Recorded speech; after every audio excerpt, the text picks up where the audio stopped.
engkau mengasihi seorang benar, semua orang bisa. Tapi masalahnya, apakah engkau masih tetap memiliki kasih yang sama ketika pasanganmu sedang tidak benar? Apakah engkau tetap memiliki kasih yang sama ketika pasanganmu sedang melakukan hal yang jahat? Apakah engkau masih tetap memiliki kasih yang sama ketika engkau diperlakukan tidak adil? Kalau kita mengasihi orang yang baik, itu gampang. Betul? Kalau kita mengasihi anak-anak kita yang baik-baik saja, itu gampang, saudara. Tapi ketika anak kita mulai ngelawan, anak kita mulai nggak nurut, apa kemudian kita bilang, kamu sekarang bukan anak papa lagi? Begitu? Enggak. Kita mengasihi dengan cara Yesus mengasihi. Dia mengasihi kita bukan ketika kita sedang berbuat baik, tapi di dalam keadaan keburukan kita pun Tuhan mengasihi kita. Kalau saudara mau mengasihi pasanganmu, jangan cuma lihat ketika dia baik-baik saja. Amin. Tapi ketika dia sedang tidak baik, saudara tetap kasihi dia. Kalau saudara kasihi dia ketika kantongnya masih tebal, saudara, semua orang juga bisa, saudara. Nggak usah kamu istrinya. Dia jalan aja di mall, pakai jam Rolex, kemudian ikat pinggangnya huruf H gede-gede sampai segini, saudara. Karena dia pakai Hermes. Kemudian bajunya merek, kemudian dia jalan pakai berlian. Nggak usah istrinya. Di mall juga banyak yang akan ikut dia. Betul? Betul? Ketika Raja Salman datang ke Indonesia, banyak yang bilang, enak banget ya jadi istrinya. Nggak apa-apa deh katanya istri ke-12. Saudara mau bikin kesebelasan bola apa? Saudara perhatikan baik-baik. Kalau saudara mengasihi dia ketika dia sedang berhasil, itu gampang, itu biasa. Tapi ketika dia sedang terpuruk, dia sedang bangkrut, dia sedang sakit, apakah saudara masih tetap memiliki kasih yang sama? Amin. Coba tepuk pasanganmu saat ini. Apakah engkau masih sayang saya? Bilang ke dia. Coba bilang, apakah engkau masih sayang saya waktu badan saya melebar ke kiri dan ke kanan? Amin. Apakah engkau masih sayang saya ketika muka saya mulai berubah keriput, nggak ganteng lagi? Apakah engkau masih sayang saya ketika saya datang misalnya di tempat yang tidak baik? Apakah engkau masih sayang saya ketika usaha saya saat ini sedang habis-habisan? Apakah engkau masih sayang saya ketika kantong saya sudah nggak punya apa-apa? Kalau saudara mau mengasihi dengan cara Yesus mengasihi, maka engkau harus mengasihi pasanganmu sampai titik terendah. Amin. Amin. Pegang tangannya saat ini, pegang tangannya saudara. Pegang tangannya aja. Pegang tangannya saudara, nggak usah malu, karena dia bukan selingkuhanmu. Tolong pegang tangannya aja, pegang tangannya, saya serius, pegang tangannya. Saya percaya dia merasakan apa yang kau ingin katakan, nggak usah ngomong. Pegang aja tangannya, amin. Mari kita mengasihi dengan cara Yesus mengasihi. Yang pertama, mengasihi karena kita memang mau mengasihi. Amin. Yang kedua, saudara, bagaimana cara Yesus mengasihi? Saudara perhatikan baik-baik. Cara Yesus mengasihi di dalam kesetaraan. Ketika Yesus mengasihi, dia bukan berada di tempat yang tinggi, kemudian dia perintahkan bahwa saya mengasihi kamu. Dia berteriak dari langit dan berkata, oh orang-orang, saya mengasihi kamu. Tidak. Yesus mengasihi kita. Terlebih dulu yang dia lakukan apa? Dia menjadi setara dengan kita. Amin. Kita buka Filipi pasal 2 ayat 5 sampai 7. Filipi pasal yang kedua ayat 5 sampai 7. Filipi pasal yang kedua ayat 5 sampai 7. Hendaklah kamu dalam hidupmu bersama menaruh pikiran dan perasaan yang terdapat juga dalam Yesus Kristus, yang walaupun dalam rupa Elohim, tidak menganggap kesetaraan dengan Elohim itu sebagai milik yang harus dipertahankan, melainkan telah mengosongkan dirinya sendiri dan mengambil rupa seorang hamba dan menjadi sama dengan apa? Manusia. Sebelum Yesus mengasihi kita, saudara, maka Yesus menjadi sama dengan kita. Dia menganggap kita dulu setara. Amin. Amin. Yesus nggak menganggap kita hamba-hamba, tapi Yesus menganggap kita pasangan yang setara. Coba kita buka Yohanes Yohanes pasalnya yang ke-15 ayat 15. Yohanes 15 ayat 15. Yohanes 15 ayat 15.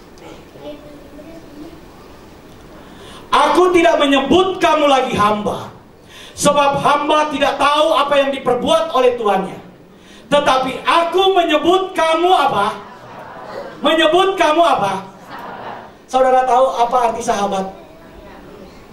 Sahabat itu artinya selevel. Sahabat itu artinya sederajat.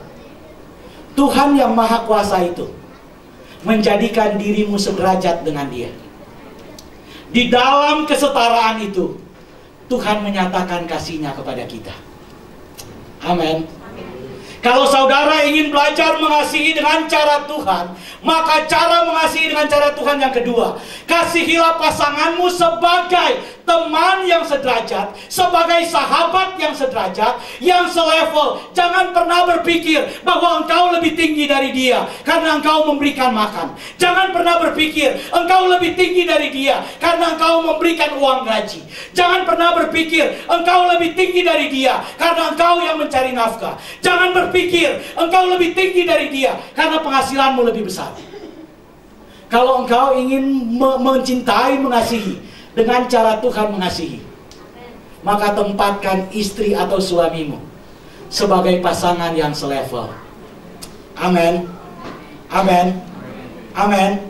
Saudara, banyak orang berpikir begini, ketika dia memberi nafkah, maka itu artinya kamu harus takluk kepada saya. Ketika di rumah nggak ada makanan, banyak suami-suami yang marah-marah.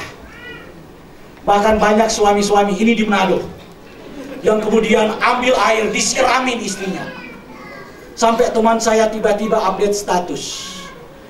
Ngana kira kita arang tampurung, ngana kira kita ampas kalapah, abis ngana ramas ngana buang. Kita ini bukan sandal jepit. Dia bilang, kita ini layangan. Kalau putus banyak orang yang kejar. Saya ini bukan sandal jepit yang kalau putus dibuang di tempat sampah. Saya ini layangan. Kalau putus katanya banyak yang kejar. Luar biasa. Saya tanya ke dia, sekarang sudah berapa banyak yang kejar? Itu kok cuma status di Facebook. Cuma ada backing Pak kita biasa Pak tua. Ada kalanya kata Pak tua mesti backing akan begitu. Jangan update status. Orang-orang tahu keluargamu lagi berantem. Amin. Amin. Ada yang update status waktu suaminya nggak pulang, langsung update status di Facebook. So jam 12 malam, nyanda pulang-pulang. Ada pi mana lengana. Suaminya itu mungkin di hotel nggak buka Facebook. Jadi percuma diproklamirkan kayak gitu, betul? Mendingan SMS ke dia, yang udah jam 12 malam. Takut kamu tuh diculik kolong wewe. Jadi pulang buruan. Amin. Jangan maki-maki suami. Amin. Jangan suka maki-maki istri. Tapi mari tempatkan dia sebagai pasangan yang sederajat, pasangan yang selevel, pasangan yang setara. Kalau engkau ingin mengasihi dengan cara Tuhan mengasihi, maka kasihilah pasanganmu sebagai teman yang selevel. Yang ketiga, saudara, karena saudara kelihatan matanya mulai 5 watt. Yang ketiga, bagaimana cara Yesus mengasihi? Yesus mengasihi sampai mentok. Ulang. Yesus mengasihi sampai apa? Mentok. Katakan ke diri saudara, Tuhan Yesus mengasihi saya sampai mentok. Bilang, Tuhan Yesus mengasihi saya sampai mentok. Artinya apa saudara? Tuhan Yesus ketika mengasihi kita, Dia mengasihi habis-habisan. Dia memberi yang terbaik. Dia nggak berhenti mengasihi. Dia tetap mengasihi sekalipun kita sedang tidak mengasihi. Dia tetap setia sekalipun kita tidak sedang setia. Itu Tuhan kita. Amin. Karena itu dia bilang apa? Dia menjadi manusia, bahkan menyerahkan nyawanya sebagai seorang hamba, sebagai seorang budak, bahkan budak terkutuk yang disalib di atas kayu salib. Ketika saudara melihat salib itu, maka saya ingatkan saudara, ingatlah bahwa itu bukti kasihnya buat saudara dan saya. Karena dia mengasihi saudara sampai mentok. Kalau hari ini saudara berkata, kenapa tidak ada pertolongan di dalam hidup saya? Tuhan, kenapa tidak ada perubahan di dalam usaha saya? Tuhan, kenapa tidak ada perubahan di dalam keluarga saya? Saya ingin katakan, itu bukan karena Tuhan berhenti mengasihi. Tapi saya percaya kasih Tuhan selalu ada buat kita. Mungkin kau berkata, Pak, sakit saya sudah gak sembuh-sembuh. Sakit saya sudah terlalu lama. Saya sakit. Saya sudah berdoa dan tidak ada perubahan. Apakah Tuhan masih mengasihi saya? Saya ingin katakan kepada saudara, Tuhan tetap mengasihi saudara dan saya. Karena dia mengasihi kita sampai habis.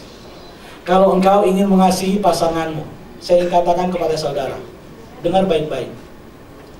Kasihilah sampai mentok. Amin. Mungkin saudara bilang, sama dengan orang Manado bilang, Pak, so semua kita punya, dia so minta. So nyanda ada lagi kita punya, habis semua. Kita so kasih pada dia. Kau mau kasih bagaimana lepas dia? Itu artinya engkau masih punya hati.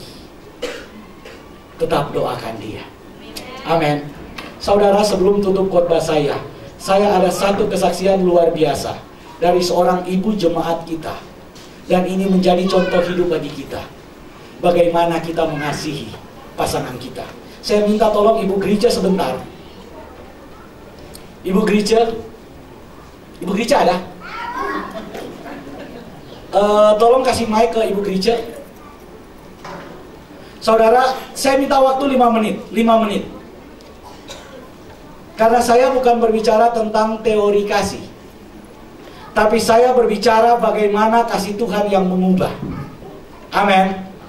Ketika saudara mengasihi dengan cara Tuhan mengasihi, percayalah, keadaan keluargamu akan berubah. Amin. Amin. Mungkin saudara bilang, berkat-berkat saat ini sedang terhalang. Berkat-berkat saat ini sudah tidak bisa masuk. Mungkin karena istrimu sedang terluka, sehingga doa-doamu terhalang. Saudara, kita akan berbicara sebentar. Saya ingin tanya, saudara, ini ibu gereja. Ibu gereja ini menikah dengan Pak Santoso Kurdi. Saudara sudah tahu suaminya. Dulu suaminya ibu gereja itu berbeda iman dengan ibu gereja. Dan setelah mereka hidup bersama, kemudian Pak Santoso ini hidup dengan keyakinannya, hidup dengan kepercayaannya, dan mereka punya 3 orang anak. Betul ya Bu ya? Ketika mereka punya 3 orang anak, maka kemudian suaminya ini ingin mendidik anak-anaknya sesuai dengan keyakinan suaminya. Tapi ibu gereja bergumul di dalam kasih. Di dalam kasih Tuhan buat suaminya.